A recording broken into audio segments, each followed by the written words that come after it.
నమస్కారం సుఖీభవకు స్వాగతం. ఈ రోజు సుఖీభవలో బేరియాట్రిక్ సర్జరీలో కొత్త పద్ధతులు.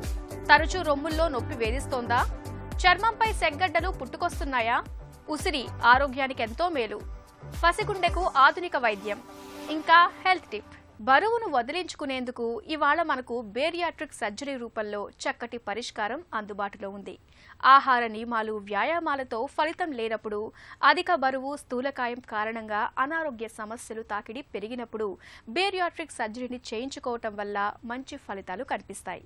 అయితే బరువును తగ్గించే ఈ సర్జరీలోనూ ఇటీవలి కాలంలో కొత్తగా చాలా మార్పులే వచ్చాయి. పేషెంట్ ఆరోగ్య స్థితిని బట్టి, అనారోగ్య సమస్యలను బట్టి ఎవరికి ఎలాంటి సర్జరీ సూట్ అవుతోందో అలాంటి సర్జరీనే డాక్టర్లు ఇవాళ సిఫార్సు చేస్తున్నారు. ఈ నేపథ్యంలో బేరియాట్రిక్ సర్జరీలో వచ్చిన ఆధునిక మార్పుల గురించి ఇప్పుడు తెలుసుకుందాం.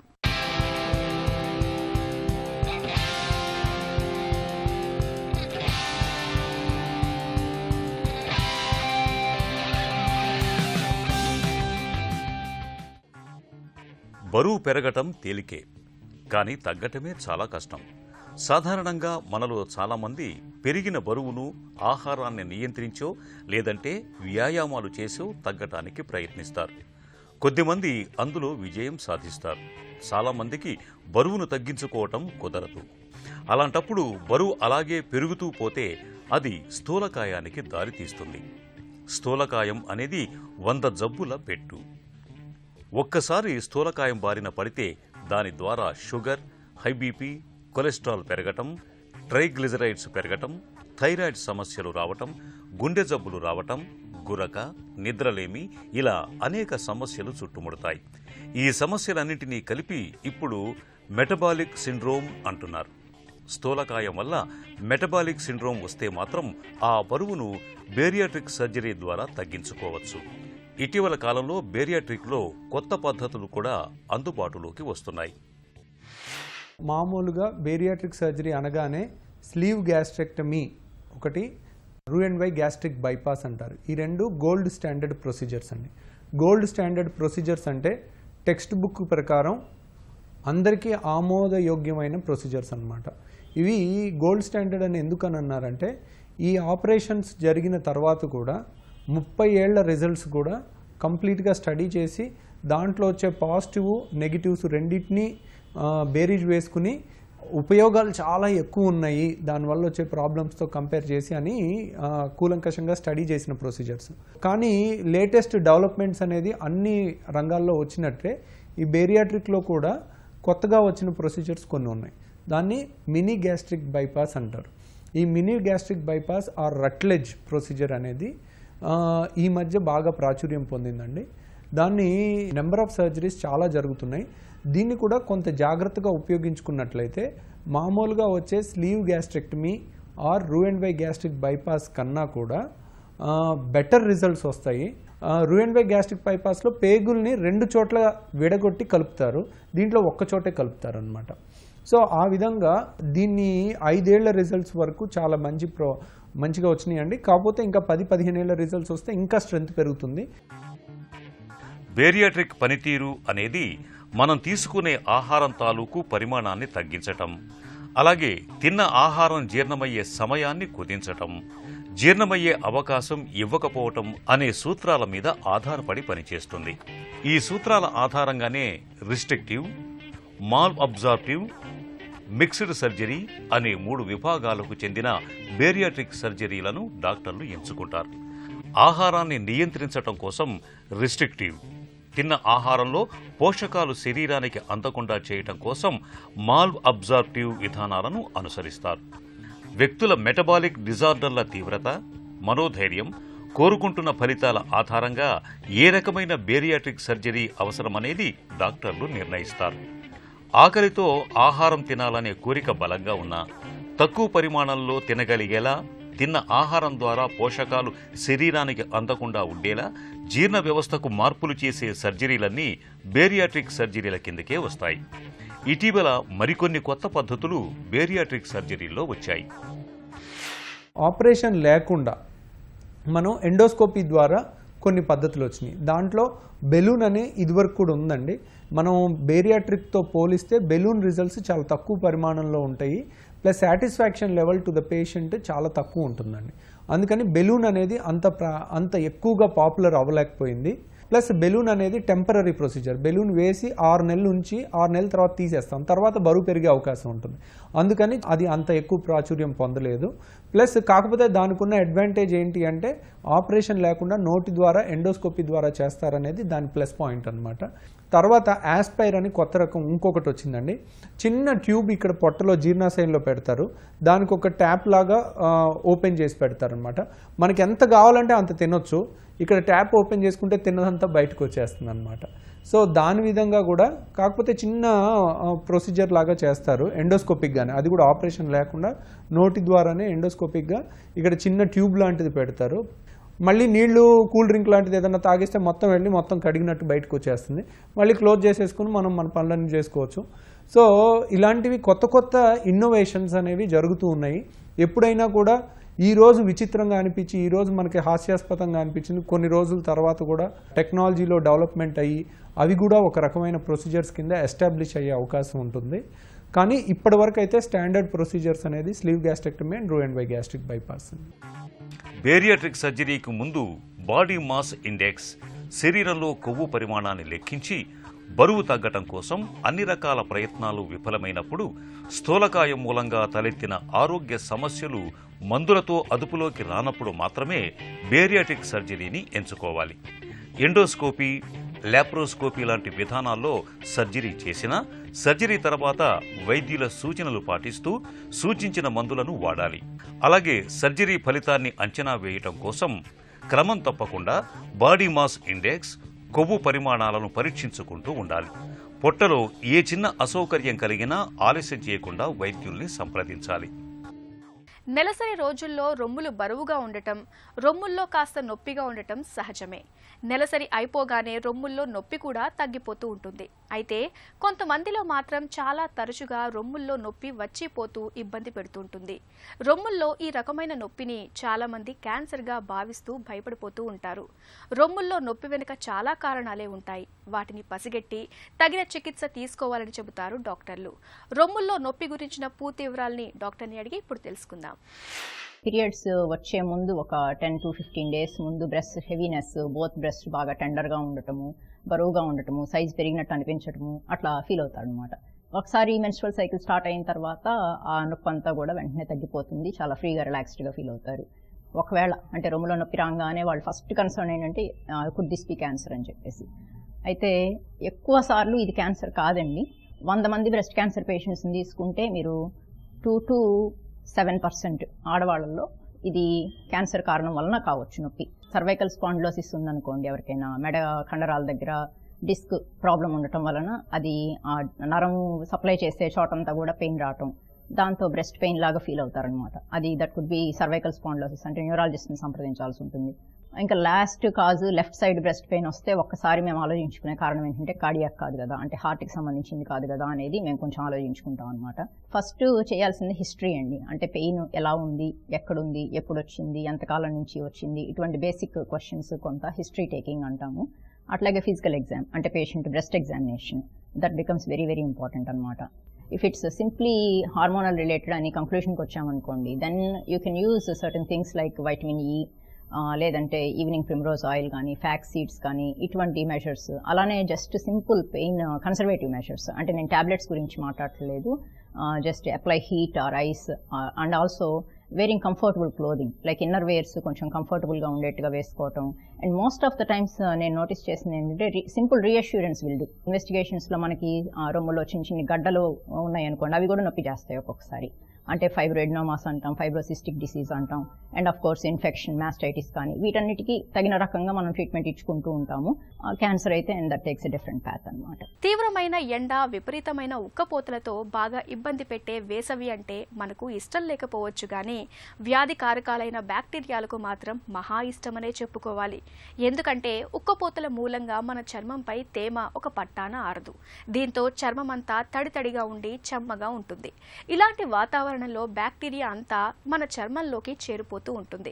అలా చర్మం లోపలికి చేరిన బ్యాక్టీరియా మూలంగా మన చర్మంపై అక్కడక్కడ సెగ్గడ్డలు పుట్టుకొస్తూ ఉంటాయి. తీవ్రమైన నొప్పితో వేధించే సెగ్గడ్డల విషయంలో ఏం చేయాలో ఇప్పుడు తెలుసుకుందాం.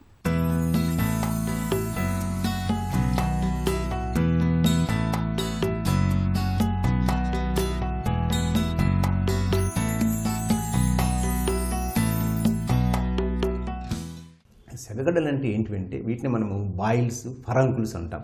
అంటే ఇన్ఫెక్షన్ అది స్కిన్ అనమాట.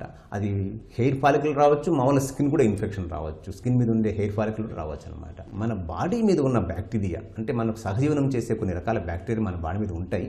అవి లోపలికి ఈజీ ఎంట్రీగా ఉంటుందన్నమాట. లోపలికి వెళ్ళి తొందరగా, ఎందుకంటే చెమట పట్టి చర్మం బాగా మెత్తబడుతుంది కాబట్టి ఈజీ ఎంట్రీ ఉంటుందన్నమాట. ఆ ఈజీ ఎంట్రీ ఉంటుంది కాబట్టి లోపలికి వెళ్ళి అవి ఆ హెయిర్ ఫాలికల్ రూట్ మీద ప్రభావం చూపించి ఫాలికులైటిస్ కానీ, ఫరంకిల్స్ కానీ, లేకుంటే యాజ్ సచ్ ఇంపెటిగో లాంటి లీజన్స్, అంటే ఇంపెటిగో అంటే చీంపొక్కులు అంటాం, అటువంటివి కానీ కలగజేసే అవకాశం ఉంటుందన్నమాట. సో ఈ సెగడ్డలు రాకుండా జాగ్రత్తలు తీసుకోవాలంటే నైట్ టైం చాలా మటుకు మీరు పల్చటి క్లాత్ వేసుకొని పడుకోవడం మంచిది. అండర్వేర్స్ తీసేస్తే కూడా మంచిది, ఎందుకంటే ఈ అండర్వేర్స్ వేసుకోవడం వల్ల బ్యాక్టీరియల్ ఇన్ఫెక్షన్ కాకుండా ఫంగల్ ఇన్ఫెక్షన్ కూడా వచ్చే అవకాశం ఉంటుంది, ముఖ్యంగా గజ్జల్లో, చంకల్లో. కాబట్టి అండర్వేర్స్, తర్వాత ఇవి కాస్త లైట్ కలర్డ్ క్లాత్ వేసుకోండి. యాంటీ బ్యాక్టీరియల్ సోప్స్ అని కొన్ని వచ్చాయి, అంటే యాంటీ బ్యాక్టీరియల్ సోప్స్ స్నానం చేస్తే మరీ మంచిది. మీరు దొరికే ప్రదేశాల్లో 2 పూట్ల స్నానం చేసినా కూడా మంచిది అనమాట. సో ఇలాంటి జాగ్రత్తలు తీసుకుంటే మనం సెగడ్డల నుంచి కూడా మనం నివారించుకోవచ్చు. ఉసిరిని మన పాలిట ఒక వరప్రసాదంగా చెబుతారు నిపుణులు. ఉసిరిలో పుష్కలంగా ఉన్న విటమిన్ సి నిజంగానే మన ఆరోగ్యానికి సిరి లాంటిది. అంతేకాదు ఉసిరిలో యాంటీవైరల్, యాంటీ మైక్రోబియల్ గుణాలు సమృద్ధిగా ఉన్నాయి. అందుకే ఉసిరిని జుట్టు మొదలుకొని పాదాల వరకు అన్ని సమస్యల్లోనూ ఒక చక్కటి ఔషధంగా చెబుతారు ఆయుర్వేద నిపుణులు. ఉసిరితో మనకు వనగూరే మేలు గురించి ఇప్పుడు తెలుసుకుందాం.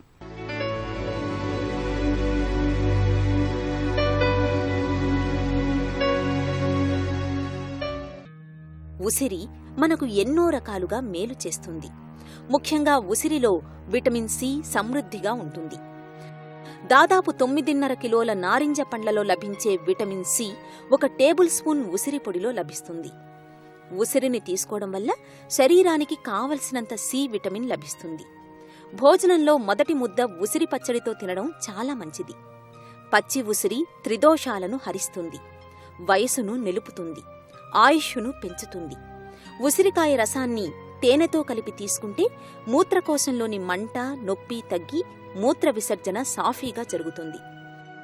ఉసిరిక చెట్టు వేరు కషాయం దాహాన్ని హరిస్తుంది. ఆ కషాయంలో మెంతులు కలిపి తీసుకుంటే మధుమేహం వంటి జబ్బులు కూడా తగ్గుతాయి. షుగర్ వ్యాధిగ్రస్తులు రోజూ చెంచాడు ఉసిరి పొడిని, అరచెంచా కాకర చూర్ణం, అరచెంచా పసుపుతో కలిపి తీసుకుంటే ప్యాంక్రియాస్ నుంచి ఇన్సులిన్ విడుదలవుతుందని పరిశోధకులు కూడా చెబుతున్నారు. ఆధునిక వైద్యం ఎంతగా అభివృద్ధి చెందినప్పటికీ గుండెకు మరమ్మతు చేయటం నేటికి మన దగ్గర మేజర్ సర్జరీనే. ఇక అతి సున్నితంగా ఉండే పసిపిల్లలకు వారి పసిగుండెకు కోత పెట్టి సర్జరీ చేయడం అనేది డాక్టర్లకు మరింత కష్టంగా ఉంటుంది. ఇక వసివాడని ఆ పసిదేహాలు సర్జరీని తట్టుకోవటము కష్టంగానే ఉంటుంది. అయితే ఇటీవలి కాలంలో పిల్లల గుండె వైద్యంలో విప్లవాత్మక మార్పులెన్నో వచ్చాయి.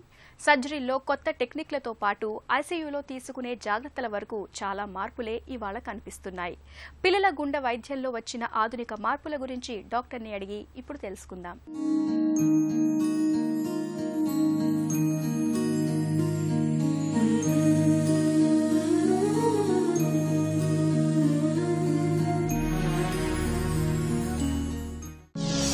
మన దగ్గర పిల్లల్లో గుండె జబ్బులు ఎందుకు ఎక్కువ? 2 ఆంధ్ర రాష్ట్రాల్లో కలిపితే యావరేజ్గా ప్రతి సంవత్సరం ఒక 7,000 మంది పిల్లలు గుండె జబ్బులతో పుడుతున్నారు. సో ఈ గుండె జబ్బుల్లో మెయిన్గా మనకి కనబడేది మోస్ట్ కామన్ ప్రాబ్లమ్స్. సాధారణంగా కనబడేది గుండెలో ఉండే 4 గదుల మధ్యలో ఉండే గోడలో రంధ్రాలు ఉండడం, లేకపోతే గుండెలో ఉండే కవాటాలు మూసుకుపోవడము, లేకపోతే అవి నారోగా ఉండడము, లేకపోతే సన్నగా ఉండడము, లేకపోతే కుడివైపు ఉండాల్సిన గదులు ఎడంవైపు ఉండడము, కుడివైపు ఉండే రక్తనాళాలు ఎడంవైపు ఉండడము, ఇలా సింపుల్ ప్రాబ్లమ్స్ నుంచి కాంప్లెక్స్ ప్రాబ్లమ్స్ అన్నీ ఉంటాయండి. పిల్లల్లో గుండె జబ్బులకు మేలైన చికిత్సలు అందుబాటులో ఉన్నాయా?